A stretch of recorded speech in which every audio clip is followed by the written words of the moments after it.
This episode is brought to you by H1M. New horror. Subscribe now. Don't listen alone. Welcome back to Graveyard Shift. I'm Jack Delaney. It's just past 2 a.m. here on 1080 a.m., and if you're still awake, you're my kind of strange. Tonight's different. I got a package yesterday. No return address. Just a cassette tape, hand-labeled, Play Me. So that's what I'm doing. This is what was on the tape. My grandfather was a clockmaker, the old kind, brass gears, cuckoo birds, hand-carved faces. His shop smelled like oil and burnt dust. I used to sit on the counter and listen to the ticking like it was a heartbeat. When he died, he left me everything. The keys, the ledgers, and a wall of clocks. None of them told the right time. They all ticked. They all chimed. But they were off. Every single one struck 3:12 a.m. no matter what. Didn't matter when I wound them. Didn't matter how I adjusted them. They always struck. Together. One night, I stayed late, just to see. 3:12 came. All the clocks rang, not loudly, not normally, but with this soft, hollow, wet sound, like someone hitting a jar full of fluid. And then I heard ticking. Not from the clocks, from inside me. I checked my chest. Nothing. The next night, I opened one of the clocks. Behind the faceplate was an eye.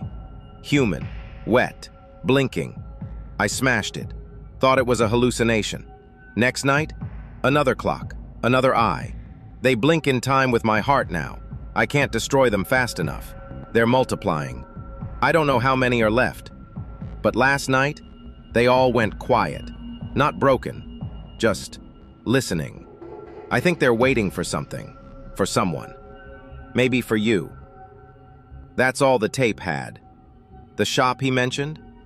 I looked it up. Closed in 1994. Condemned after a fire. But here's the thing. When I played that tape, the clock on the wall reset to 3:12, right on cue, and it's still ticking, same as my pulse. We'll be back after this. This episode is brought to you by H1M. New horror. Subscribe now. Don't listen alone. Welcome back to Graveyard Shift. I'm Jack Delaney. And if you're just joining us, we've been playing a series of tapes sent by someone who doesn't want to be found. No return address, no explanation, just a label, Play Me. I've got a new one tonight. Different handwriting, same message. Here's what it says. I'm a flight attendant. 10 years and counting. You'd think I'd be used to weird passengers by now. But this wasn't weird. This was wrong. Red eye from Phoenix to Minneapolis. Full flight, uneventful. Except for the guy in seat 14A. He looked familiar. Not like I'd seen him before. More like he was built from pieces of people I used to know. He never moved, never blinked, just stared straight ahead. I asked if he needed anything. He smiled, not politely, more like he was remembering something I hadn't done yet. Halfway through the flight, I noticed seat 14A was empty. No bag, no passenger, just gone. I checked the manifest. No one was ever booked there. I figured I imagined it. Lack of sleep, long week, I moved on. Until 18C went missing. Then 22D. Same deal, empty seats. But the people sitting next to them swore they'd been there. We landed early, too early, nearly an hour ahead of schedule. But when we touched down, there was no airport, just a runway surrounded by fog. No towers, no lights, just mist and silence. The captain wouldn't open the cockpit door. The co-pilot was crying. Passengers started pacing. One woman kept repeating, "This isn't where I left." I checked the tail camera feed. There were more people on board than we had passengers. They were standing in the aisles. Just standing, watching, blurred faces. No uniforms, no shoes. Then the power cut out. Emergency lights came on, and every screen on the plane lit up with the same face. The man from 14A, smiling. I don't remember what happened after that. When I woke up, I was in a hotel bed, still wearing my uniform. My phone said the flight had never left Phoenix, but I still have the service log. It says we reached cruising altitude at 3:33 a.m., and we never came down. That's all the tape said. The flight number doesn't exist. The airline's been defunct since 2006, and yet, an hour ago I picked up chatter on the station's backup radio. Tower chatter. Clearance requests. Flight 914, requesting final approach. They're still circling. We'll be right back.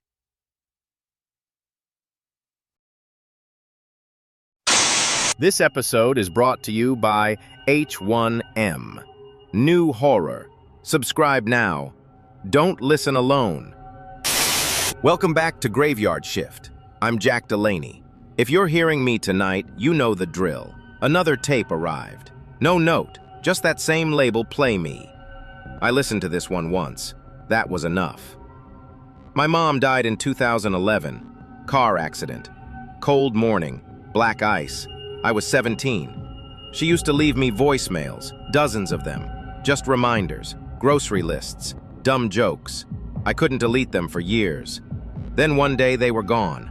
New phone, new number, new chapter. Or so I thought.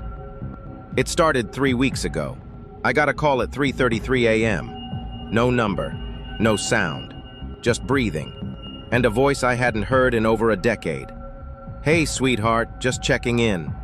It was her. Not someone who sounded like her. Her. I didn't tell anyone. Thought maybe it was a dream. But the next night, another call. Same time, same voice. "Don't forget your coat."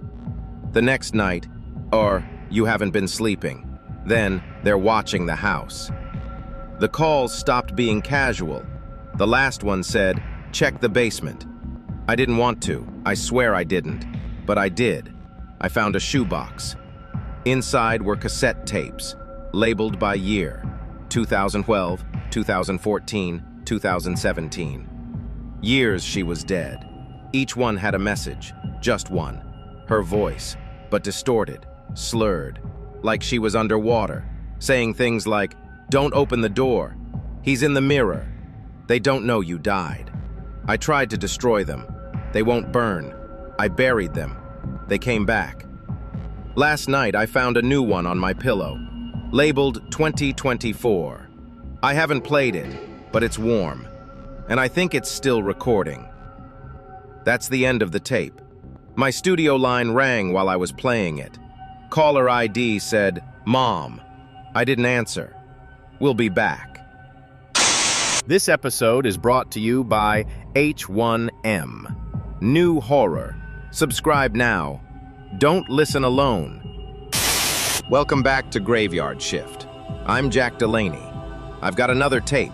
No return address, no fingerprints, just one word scrawled across the front. Walls. I listened to this one in the dark. Bad idea. I do wallpaper restoration. Rich people hire me to fix up their historic homes and pretend they care about the past. The job last fall was in upstate Vermont, mansion from the 1800s, mostly gutted except one room. They called it the Red Room. Floor-to-ceiling wallpaper, deep crimson, hand-painted eyes everywhere. The client said not to touch it, just clean it, gently, she said. So I did. First day, no problem. Second day, I started noticing things. Not in the paper, in the air. Like someone whispering through a sock, like breathing behind the walls. I thought it was rats. Third day, I noticed one of the eyes had moved, just a little, farther left. No one believed me, until the painter quit. Said he saw someone smiling from the drywall. Said the smile didn't have a face. They brought in a priest. old school type, Latin prayers, holy water. He blessed the room, and the next morning the wallpaper was peeled halfway down, from the inside. I checked the security cam, no one went in.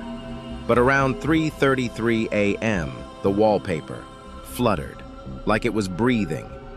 I tried to leave, packed up, threw the gear in the truck. That's when I saw the note on my rearview mirror. 4 words.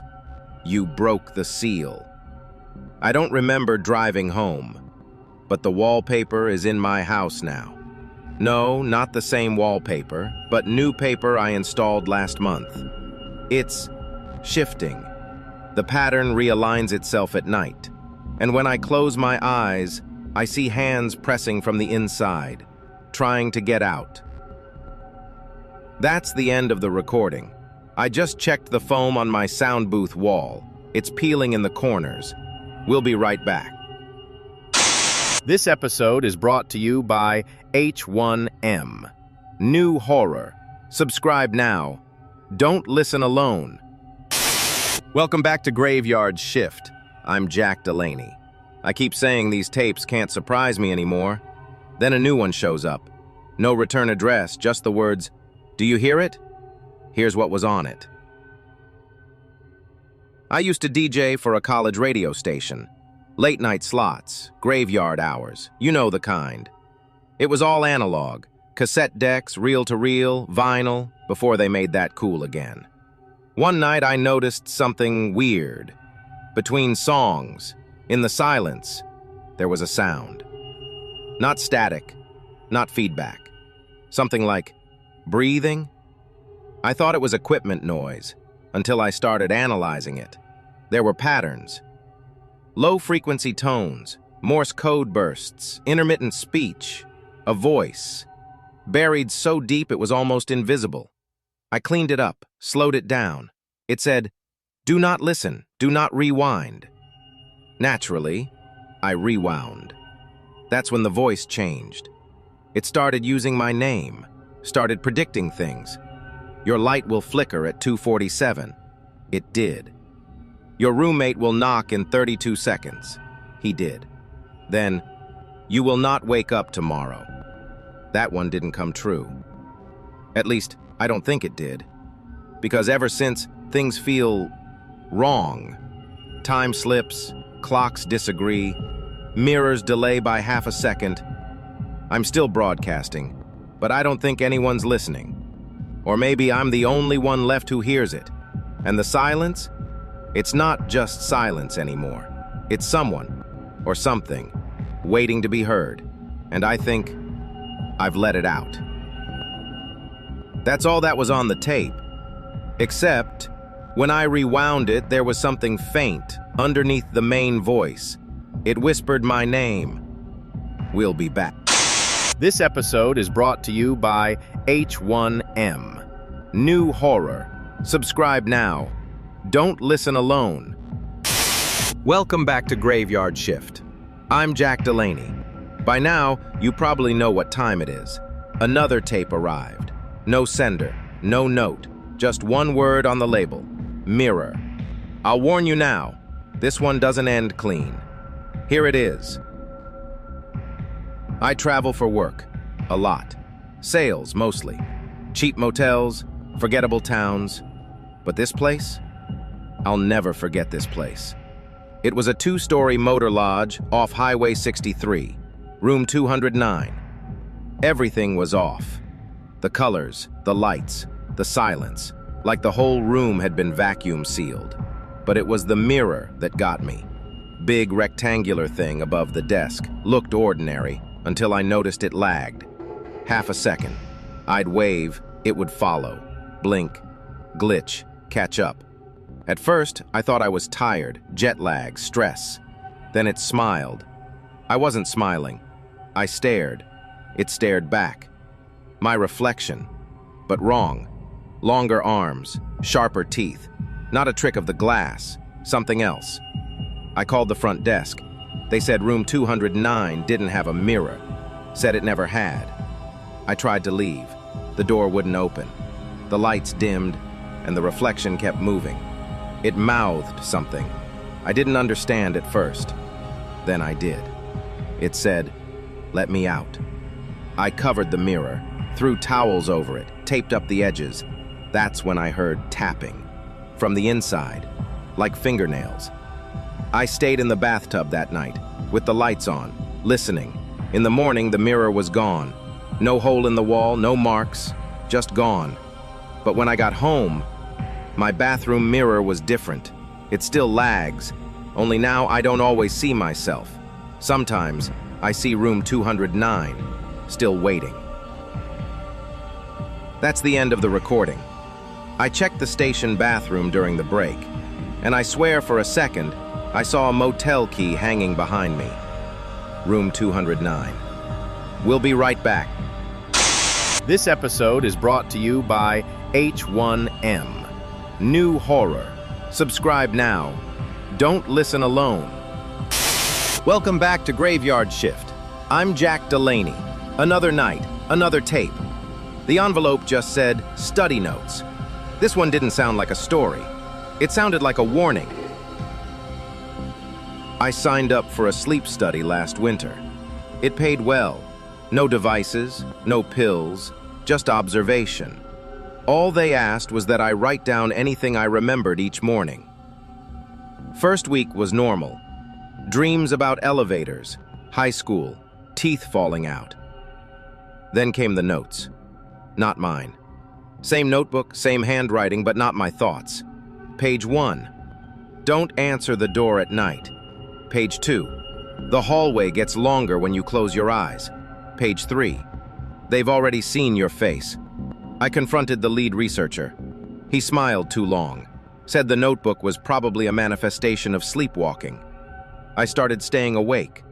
One night, I caught myself writing, eyes closed, completely asleep, pen in hand. The message? Wake up. This isn't a dream. That night, I heard footsteps in the hall. I opened the door. Nothing. But the hallway was wrong. Too dark, too far. And the other rooms had no numbers. Then I looked down. My shadow was gone. I ran back inside, shut the door. My bed was already occupied. It was me, sleeping, breathing, dreaming. The version of me in the bed opened one eye and said, "Don't interfere." Then everything went black. I woke up in my apartment, study over. No records, no payment. But I still have the notebook. And the last entry says, in handwriting that isn't mine, "You're still asleep." That's the end of the tape. I just flipped through my station log. There's a line I don't remember writing. It says, "Next caller isn't real. We'll be right back." This episode is brought to you by H1M. New horror. Subscribe now. Don't listen alone. Welcome back to Graveyard Shift. I'm Jack Delaney. We're 8 tapes in. Everyone's stranger than the last. Tonight's envelope didn't even have a label, just a red wax seal shaped like a keyhole. Inside, a tape that started with this. I hiked to be alone. No phones, no noise, just wind, trees, and whatever lives far from us. Last October, I found a trail I didn't recognize. No signs, not on any map. It led to a clearing, wide, empty, except for a red door standing upright in the center. No frame, no hinges, just a door, freestanding, facing east. I thought it was art. I walked around it. Solid wood, brass knob, no markings. Then I heard knocking from the other side. I didn't run, I knocked back. Nothing. So I opened it. Just trees, same woods, but wrong somehow. Too quiet, too still. I stepped through. Everything felt heavy, like the air was thicker, slower. I looked back. The door was gone. Gone. I walked for hours. The sun never moved. Eventually, I found another door. Green this time. I opened it. Same clearing, same red door. Waiting. I tried leaving again. Different direction. Another door. Over and over. Each time the sky got darker, the wind stopped, and I started hearing voices behind the doors, crying, scratching, whispering my name. Eventually, I stopped trying to escape. Now, I just walk from door to door, opening, closing, hoping one of them brings me home. But lately, I think I've started knocking back, and today, one of them opened first. That's the end of the tape. Except there's one more thing. When I left the studio tonight, someone had taped a red envelope to my windshield. No note, just a key. We'll be right back. This episode is brought to you by H1M. New horror. Subscribe now. Don't listen alone. Welcome back to Graveyard Shift. I'm Jack Delaney. We're down to the last two, and I don't think they're just stories anymore. Tonight's tape was wrapped in foil, burned at the edges, written on the side, "Do not tune in." I did anyway. I build ham radios. Been doing it since I was a kid. Nothing like reaching someone across the world with a signal you made yourself. But there's one frequency we don't use, 4.112 megahertz. They call it dead frequency. It's always static, no matter what time, what rig, what antenna. Until last month. I was scanning late, half asleep, when I heard it. A voice. Muffled. Like it was coming from underwater or inside concrete. It repeated two numbers, over and over. 48, 11. Then silence. I looked them up. Coordinates, northern woods, middle of nowhere. I drove out there, had to hike in, and I found it.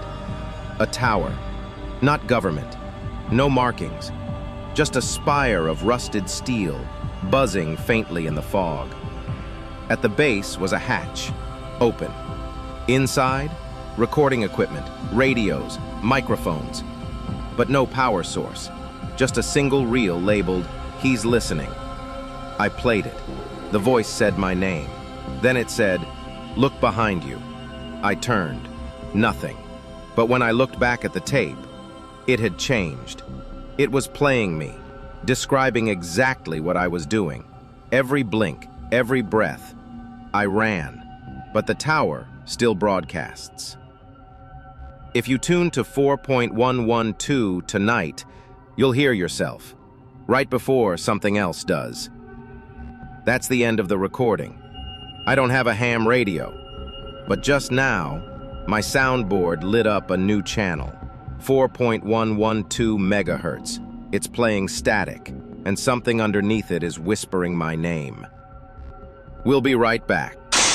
This episode is brought to you by H1M. New horror. Subscribe now. Don't listen alone. Welcome back to Graveyard Shift. This is Jack Delaney. You've been with me through 9 strange nights. And now, there's one tape left. It wasn't mailed. It wasn't dropped off. It was already playing when I walked in. Except, it wasn't a tape. It was my voice, but I never said these words. It starts with silence, then breathing, then me, saying things I've never said, describing things I've never done.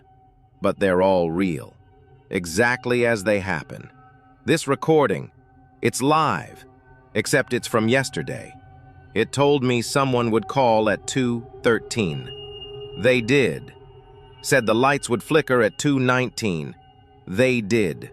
It said the next knock on the studio door would come at 2:33, and I'd let them in. I didn't want to, but I did. I don't remember what I saw, only the smell, like scorched tape and wet stone. Now every screen in the booth is black, except one. It's playing me. But my reflection isn't sinking anymore. It's faster, eager, and it smiles before I do. I looked up the locations from the other tapes, the motel, the flight path, the woods. They form a circle, with this station at the center. I think I've been broadcasting more than stories. I think I've been opening doors. Each tape wasn't sent to me. They were sent through me. to you. Whoever you are, wherever you are, you've heard them, which means it knows you too. I just got a text from an unknown number. It says, "Final signal received. Route complete." Underneath, it attached a file. It's named after your town. That's the end of the recording. If you're still listening, unplug your headphones, turn off your radio, and for the love of whatever's left, don't play the next tape, because this time, it's your voice.